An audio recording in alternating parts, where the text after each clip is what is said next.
So I'd love to welcome to the show two Portlanders who have just put out a really cool book called Buckets. It's Grant Lemons and Phillip Nguyen. Welcome. Hey, Mitch. How you doing? I'm doing great. What an interesting idea for a book. Now, it's a photo book. I'd call it a coffee table book. Is that an okay term to use? Absolutely. And I understand someone told me it took you guys more than 3 years to create. It's photos of over 350 basketball hoops here in Portland. Yeah, that's exactly right. I mean, that's basically the elevator pitch. We spent a lot of time roaming the streets to get these hoops. A lot of hoops passed. Where on earth did the idea come from? So it came from literally Grant approaching me because we're both into basketball and we were both at the time, this was 3 years ago, taking pictures of basketball hoops on their own. It was like, hey, you do design, he was like, I basically said, like, you're a designer, I'm a photographer, let's just mix our talents and like let's do a coffee table book. Like that was the intention from the beginning. Yep. Rather than just posting like pictures into the void on social media, you know. Mm-hmm. And there's a picture in the book labeled First One, and I'm assuming that's a photo that kind of started it all. Describe this picture because it's kind of sad. Well, I'm glad you said it's kind of sad, because to me that's a very happy, nostalgic thing, and I can see the hoop, of course, as soon as you say that. That was a few blocks from like my apartment when I moved back to Portland, and when we first started connecting on the idea in July of 2017. So I guess actually we're coming up on 4 years. Wow. Saying that. And describe the picture. Yeah, so it's a red milk crate that's tilted on a telephone pole with a sort of just very small wooden backboard. Yeah, it's plywood. Yep. Yeah. Mm-hmm. So it looks like obviously it was a kid or somebody couldn't afford a basketball hoop, so they made their own. Yeah, I mean, it could have been that. It could have been also just someone who like put it up as like a little like art piece as well. It was on 24th and Ankeny. It no longer exists. So it kind of brings about the other part of the important part of the project for us. We're kind of documenting this sort of culture in real time, and they're coming in and out constantly, these hoops. So that one was special for sure though. And coming back right at the start of the pandemic actually and seeing it was gone was sad. But so how did you locate the hoops? Did people contact you and say, hey, I got a hoop in my backyard, come photograph? Yeah, so at the beginning, it was literally like I would just be on walks throughout the city, Grant would be on runs, and we'd just be noticing basketball hoops. It eventually got to the point, especially when the project became a reality, or started becoming a reality, we'd just go on car rides together, literally like zigzagging through every neighborhood. We'd like pick a neighborhood and just like go through every street. Grant would take care of the left side of the street, I would take care of the right side as we were in the car, and just like be seeking out these basketball hoops.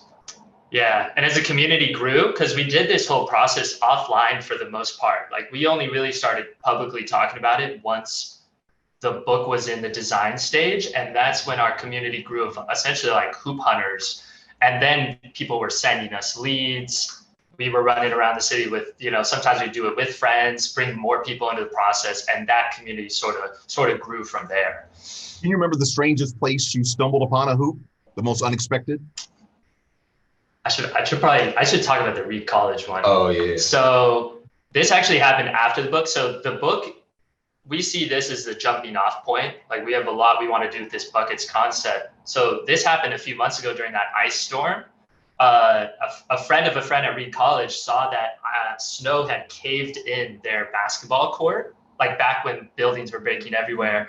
Yeah. And for a 2-day period, you could see this hoop through the wreckage of like this classic hardwood court, just perfectly immaculate hoop standing amidst the just, destruction. And I went there same day and like got photos of it, and we shared it like later. And it was, it's probably one of the coolest photos. It's not even in the book. So there you go, volume 2. Yeah, these things are just constantly happening though. That's what's cool about it. Like, and it's unexpected. That's like the project began in an unexpected way. we work well together, and we just kind of wanted to do this. And like the best hoops, they're unexpected. You just come upon them. They kind of find you, I guess. Yep, exactly. And I feel like that's what motivates us to continue finding these hoops as well. Like, even though like the book is done, or like the cocktail book is done, but like we know that there's still cooler hoops out there that we still want to find. Yeah. Post making the book. So yeah, it's just like untapped gold, I guess, or oil. Yeah. I'm talking to Grant and Phillip. They're behind a new book called Buckets, and I have to ask an obvious question. I'm sure there's an obvious answer. Why didn't you call it Hoops? That was actually the original was actually like PDX Hoops, but the more we sat on it, we're like, I don't think we like this name anymore. But Banana Buckets, I don't know how that came about. Do you remember? I don't. We had a long list of names. I think it was like a lot of research of just seeing what other believe it or not, there are other companies or sort of like photography projects that are around this exact thing of capturing hoops. But we were the only, yeah, who would have knew? But for us, like this was special because we were only focused on Portland. I mean, we got so many just within our area, and a lot of people focus on like getting them everywhere. So Buckets just seemed right, and it allows us to kind of expand the idea into whatever it is. We want to tell more stories like in basketball, like not necessarily just taking photos of hoops on their own, you know? I have never paid any attention to a basketball hoop. I actually have one in my backyard. The house I bought has a sport court, and I'm not much of an athlete. But I'll tell you, after looking at your book, spending some time with it, I will always be looking for basketball hoops now. And because they seem to tell a story. It's interesting how many. Sometimes they don't have a net at all. Sometimes it's a chain net. I don't know. I just feel like there's a story behind each one of them.